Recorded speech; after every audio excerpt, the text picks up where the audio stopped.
Good morning, guys. Welcome back to our next Torchmate tutorial. What we're going to do in this one is learn how to actually create a toolpath. So what we've done so far in Torchmate is create some geometry.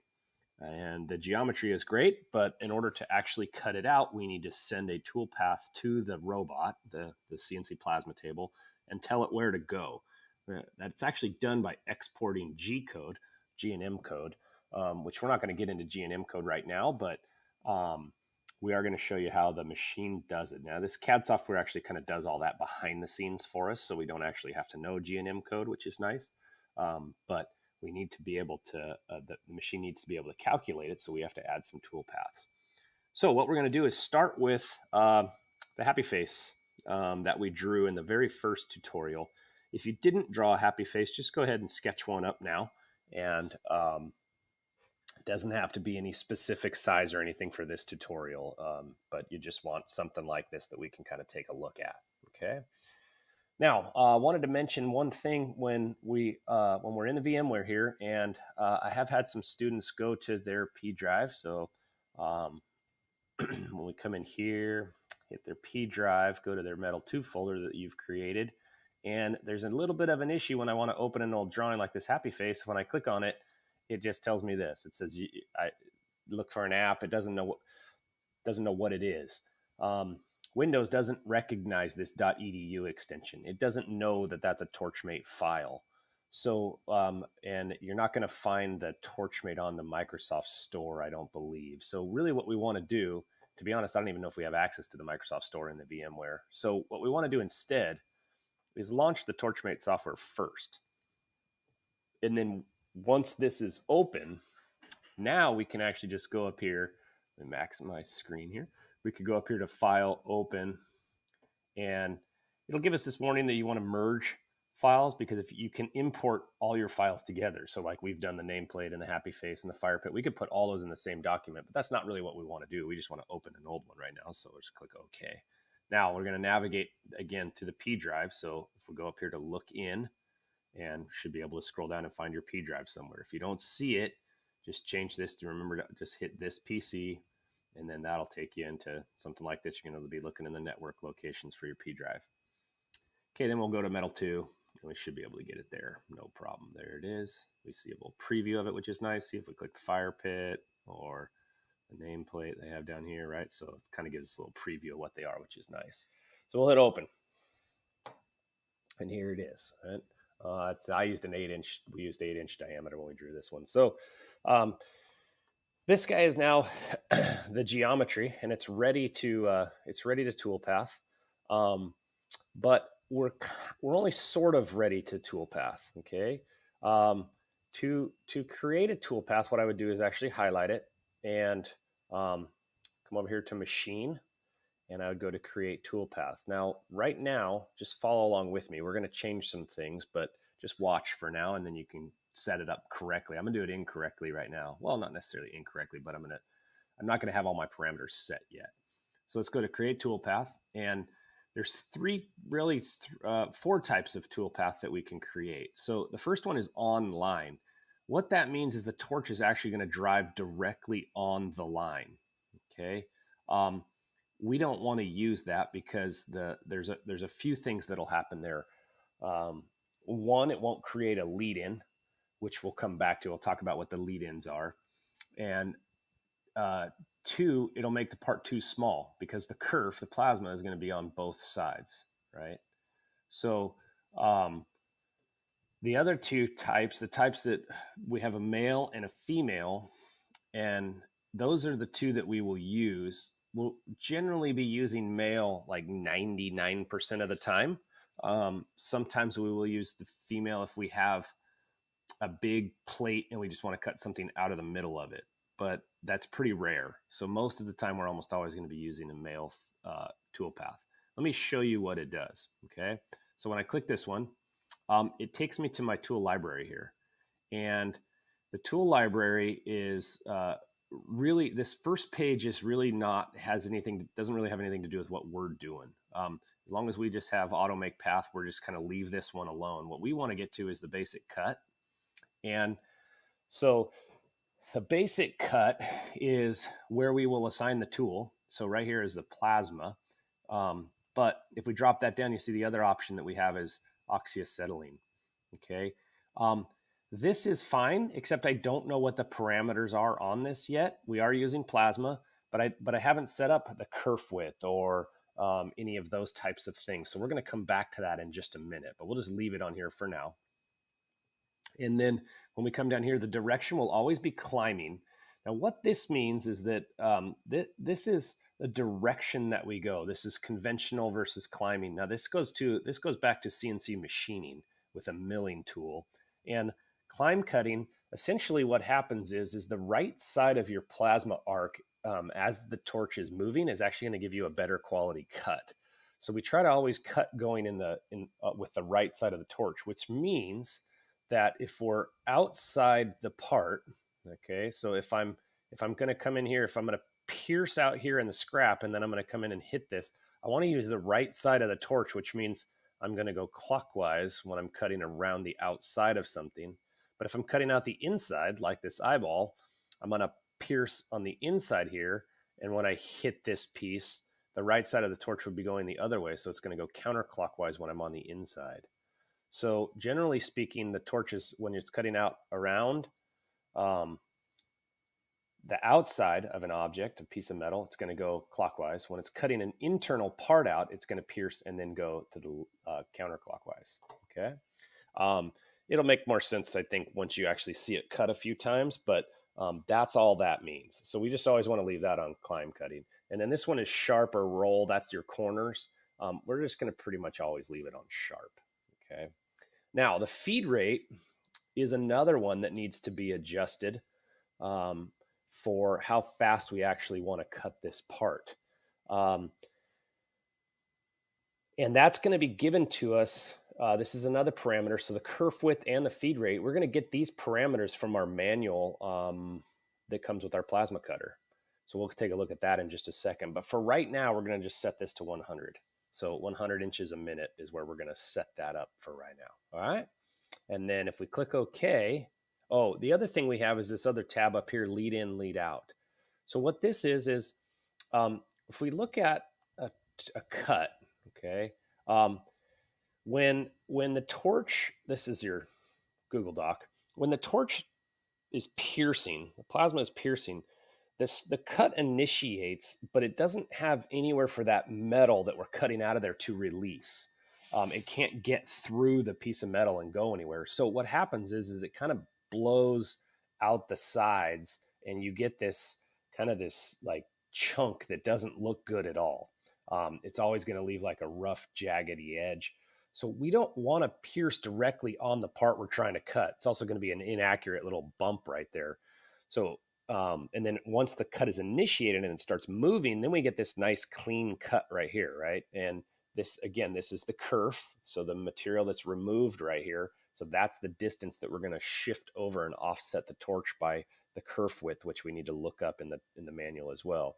So if we look at this guy here, you'll see that like these parts that are being cut out, they are a circle, some sort of a flange with a large hole in the middle and 4 smaller holes around the sides. So you can see when he's cutting out this outside edge, that big bump right there would be from the pierce. See how it kind of creates that wallered out kind of messy section.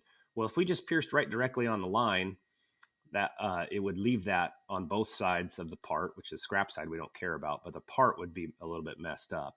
So what we do is we always pierce out in the scrap and then drive it into the metal and then move to the part, the geometry, and then move it around.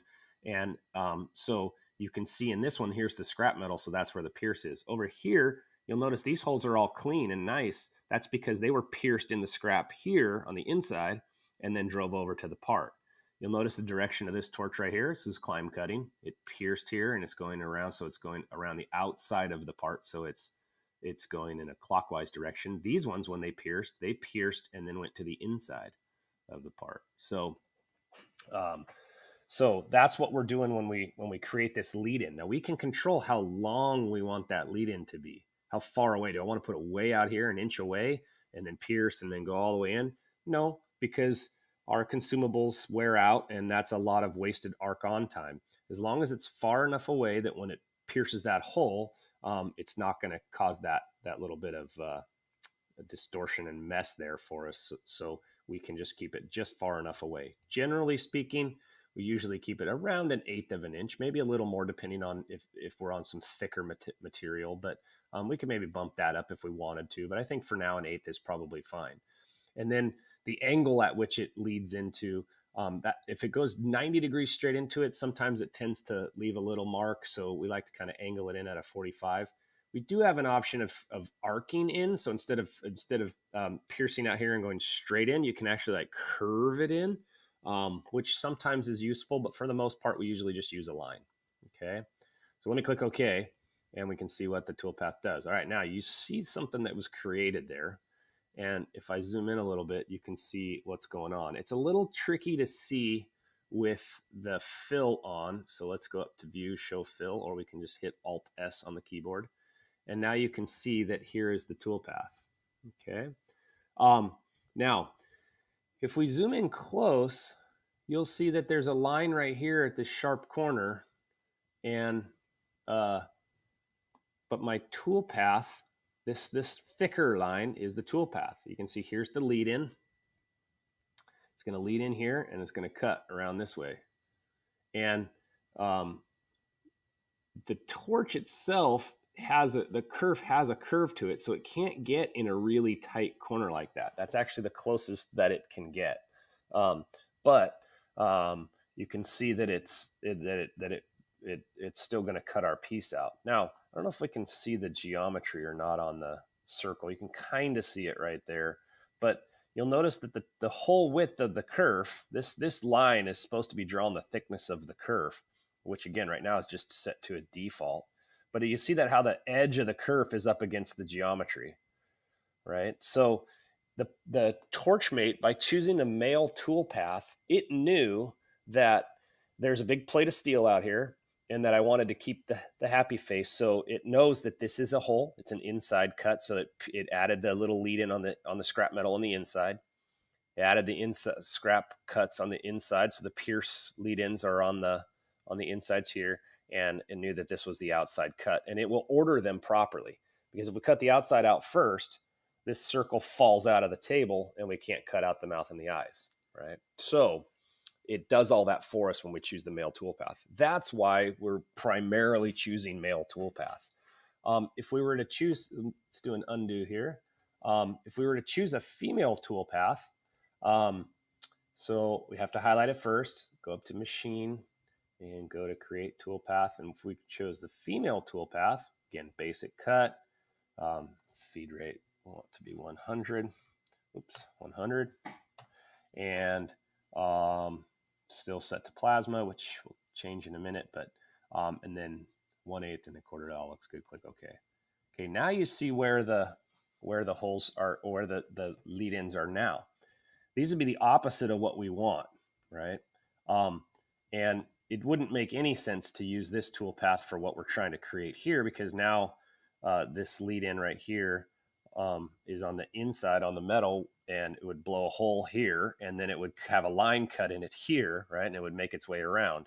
And then we'd have this mess. So obviously that's not going to work for what we're doing. Where this would work is, say, for example, this circle was already existing, and I had this disc that I had already cut out, and I needed to cut a hole out of it. So in that situation, that's where maybe the female toolpath would work, is where I'd want to actually just cut out the inside of that part. So it's kind of tricky to explain, but for the most part, we're not going to use it much. Okay. So let me do an undo here. And then the other option that you had for creating toolpaths was the online. Now, if we do an online, see a basic cut, let's do 100 inches a minute. It's just going to, and you see the lead in, lead out, they're grayed out because it's directly on the line. So there is going to be no lead in or lead out. So if we click OK, you don't see a lead in or lead out, and look at the line here. Our geometry, the red line, is directly, the kerf is directly over it, so there's no offset for the kerf. It's just directly on the line. Now, the only time you'd really use this is for engraving. If we wanted to put letters on and engrave it, I don't know if you guys have noticed, but our Torchmate has an engraving tool on there. They call it a plate marker, and it just drops down and it cuts the line. So if I wanted to like engrave my initials on a part, I wouldn't want to lead in on that because that would mess up those letters. So that's where the online comes in, is for engraving or plate marking, right? So let me undo that. And again, so now I don't have any toolpaths selected. So if I highlight this part, let's do the one we would normally use, be machine, create toolpath mail, basic cut, 100 inches a minute. It remembered that this time because we already did it. Lead in, lead out's an eighth. We'll click OK. So that's what it should look like. And you can see that again, the geometry is on the inside of the part. Now you notice that there's two lines right here, right? That's the geometry and that's the center of the toolpath. We have buttons to look at only one or the other. Right now, this one is selected that says show toolpaths. If I deselect that, that turns the toolpath on and off. So now I'm just looking at the geometry. And if I want to turn the geometry off, I can do this one that says show toolpaths only. So that one will make more sense if we zoom in here where we can see the corner of that geometry. I can turn the geometry off as well. Now, what's interesting to note is that if I turn off the toolpath and I copy this part, so let's do a Control D for a duplicate, and I move it over here. That now, if I turn toolpaths back on, this one does not have a toolpath. I just moved the geometry. The other thing that's interesting is that if I come in here and I have geometry and I edit the geometry, apply, the toolpath went with it, right? It doesn't, I've had it before where where that wasn't always the case, but in this case it did do that. So if I wanted to make a variant or something, I wanted to make change one of them a little bit, I can do that even after I've created the toolpath, and it'll allow me to do so, okay? But this toolpath over here is just set to random stuff. We didn't choose necessarily the right feed or speed. We didn't choose the right kerf. And in order to get all that information, we need to look at the manual. So I'm going to minimize my Torchmate here, and I'm going to go to the shared folder. So go to Industrial Tech here, and go to S drive, and go down to, sorry if you can hear that music in the background, that's my son's alarm. So anyway, we'll go to the SLOHS, which is yours will default to Industrial Tech and engineering. Oh no, sorry, not engineering 2, metal 2. Metal 2 right here. And in the Torchmate tutorials, I've put the FlexCut 80 manual in here. Now, this is a 64-page document. So, and it has all the information that we're going to need. It has all the specs on everything that we're using and doing. So what I did instead is, instead of you having to look through that whole thing, I just also pulled out the 3 pages that we really need from there. I think this is like page 29 or something like that, B13. So this gives us a look at what we're looking at, right? It gives me the part numbers to order more electrodes and nozzles and swirl rings and shielding caps. So this is the part that's important, though. This is a 40 amp mechanized shielding consumable. So we need to match whatever we're going to cut out with either our 40 amp, or if I go to the next page down, that'll be the 60 amp. So the 60 amp looks a little different. You see that the nozzle on it is kind of pointed instead of flat like this 40 amp one was up here. So when you're in the shop, if you want to go look, you can tell the difference just by glancing at it, from the 40 amp to the 60 amp. Then down here, the 80 amp and 40 and 60 amp are basically the same look, but so this is the 80 amp. Now, the reason that we have 3 different ones is because all of these settings are going to change, right? These optimum settings. And So right here, IPMs, inches per minute, that's the speed at which we can cut it. And there's two settings that are going to be on the actual machine, on the Torchmate table itself. That's the pierce delay and the arc voltage.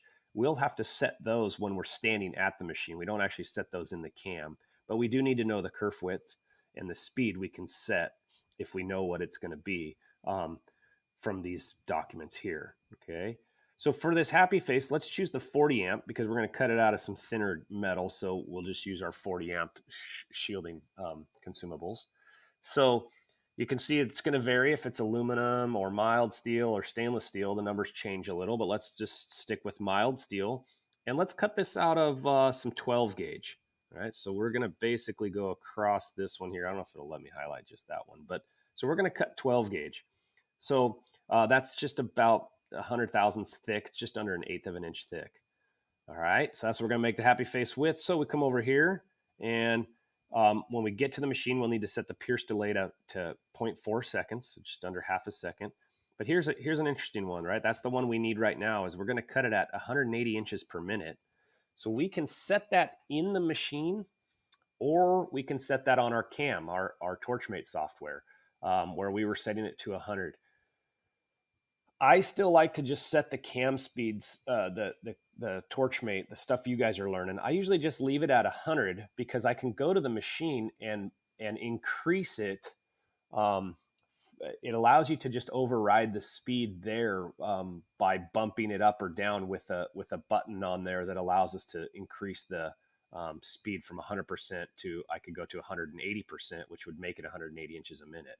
So that's generally what I like to do there. But if we wanted to, we can make that 180.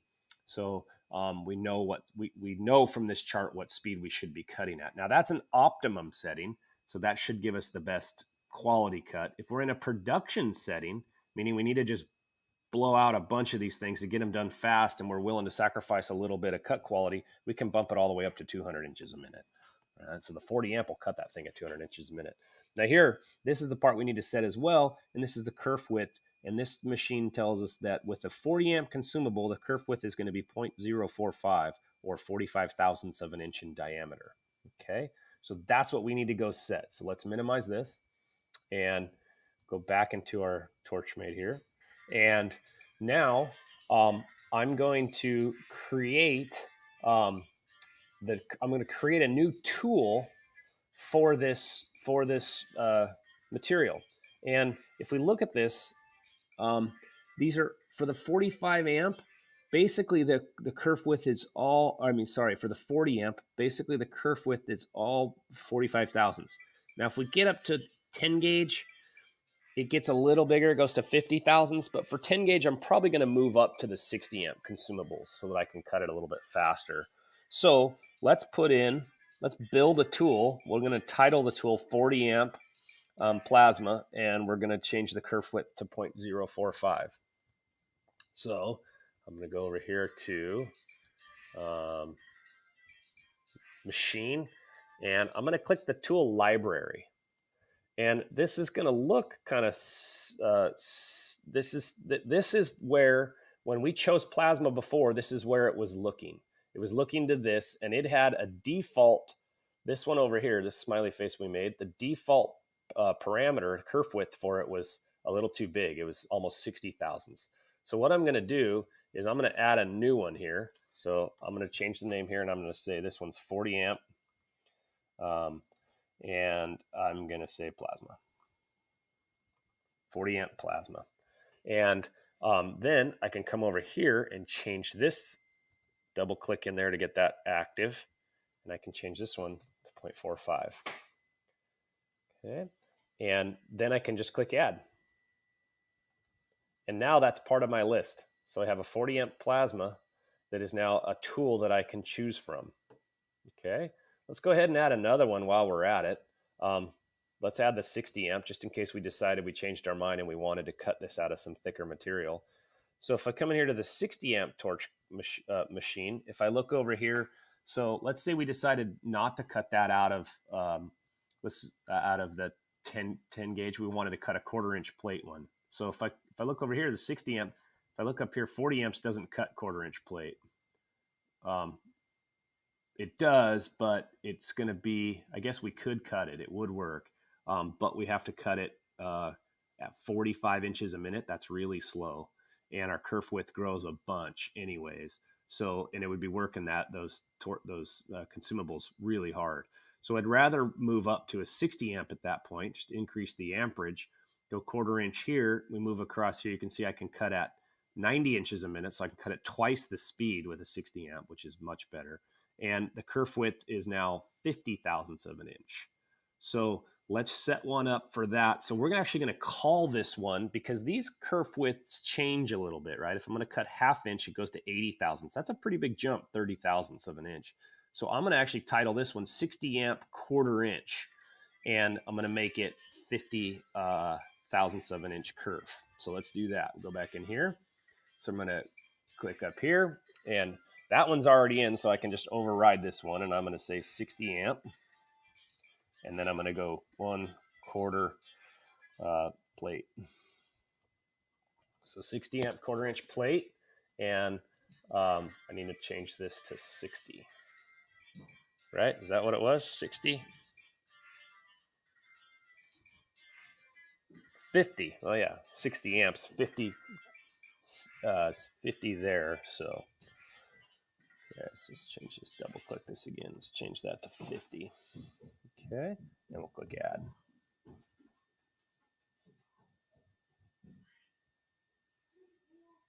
Okay, so now we have the option to choose all these different ones. All right, so close.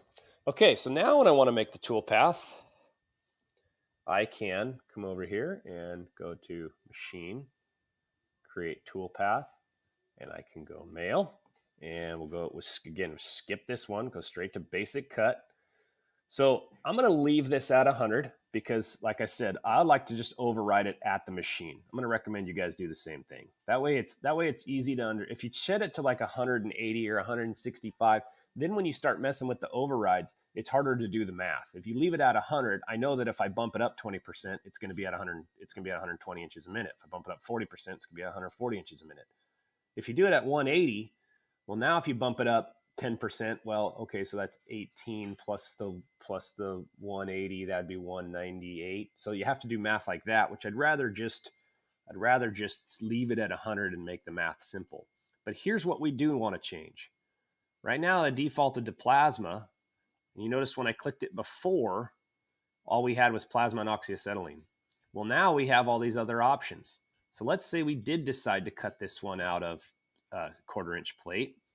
I could click on that one, and then when I go in here to the lead in, lead out, leave that. Actually, 1/4 inch plate, I might need to bump this up. So let's just go to 1.18, which is 188, which is 3/16 of an inch. 0.1875 is 3/16. So we'll change that to 0.18 and we'll click OK. Okay.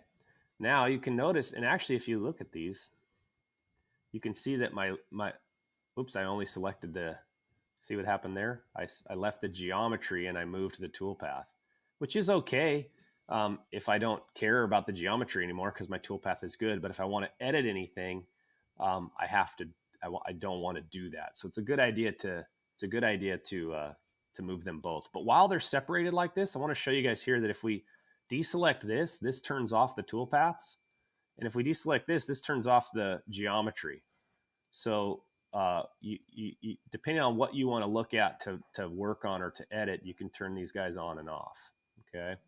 But what I want to do now is turn them both on, and I want to undo because I want to leave those two guys together. All right. So now I need to select all of it, make sure I have it all. And I think now that'll move everything. Yeah. But you can see that if we zoom in a little bit, the toolpaths are a little bit longer, not much, about a 1/16 of an inch, because we had an 1/8 and we went to 3/16. And you can see that it did change the kerf just a little bit. It doesn't really show up real well, but actually it had this kerf a little fatter than we needed and this kerf a little thinner. So now it's actually set up to make a quality cut with the right kerf width. For something like a smiley face, it's probably not that big a deal if it matches exactly. But But if we're trying to make precision parts or with holes that, you know, if we're trying to make 3/8 diameter holes in a piece and where kerf width is wrong, those holes are going to be too big or too small. So, okay. So now this guy is ready to go. I would actually take this part here and create it, move it into G code. But to tell you the truth, you're not actually allowed to do that in this software. This is the kind of design only software. But if we save this or export it to a drive and take it to the machine has the ability to then take this toolpath and convert it to G code and actually cut this piece out of metal. So that's what we're looking to do.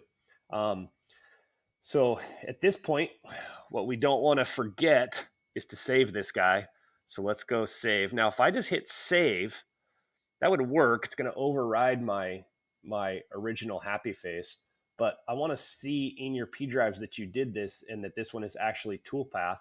So the way we would save this document as something new is to just click save as, and I could just change the I could change the title of it now, and it's going to be the same drawing, but it's going to change the title.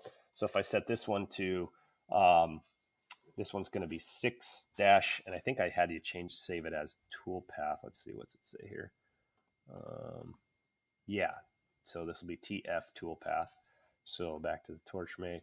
So 6 dash, and then I'll go TF, and then underscore, and I did tool path. Save. Okay. So now if I go to open and wants to merge files. So if I click here, I see I get the preview of that one. If I click this one, I get the preview of those. So I'll just click cancel. But anyway, so that one's there. Those are saved in my P drive. You don't have to make two like this. Just get the one. But what I do want you to do is to figure out how to get the kerf made in your tool library, so that those should stay. Those should remember. Let's try it. Let's close this and let's open Torchmate again. And it should kind of save into the memory of the software and hopefully still be here now. So if I just drew like a simple shape, just draw the square here. And if I highlighted that and went to create toolpath, which we would not need to use a plasma cutter to cut out a square, but we do that with a shear. But if I go to mail, I go to basic cut, and yeah, they saved in here. So they should. And if the district wipes the software, they'll go away. But as long as the software stays unedited, they should be here. Okay, it should stay. So, and I don't think my changes here that I just did will apply to your computers. You let me know if it does. But I think you have to do it when you log in under your account. I think. I'm not positive on that, but I'm pretty sure. I don't know exactly how the district set up the VMware, but anyway. Okay, guys, that's basically it. Let me know if you have questions or if I can help you. But try to get that guy toolpathed, and good luck. Don't forget to like and subscribe.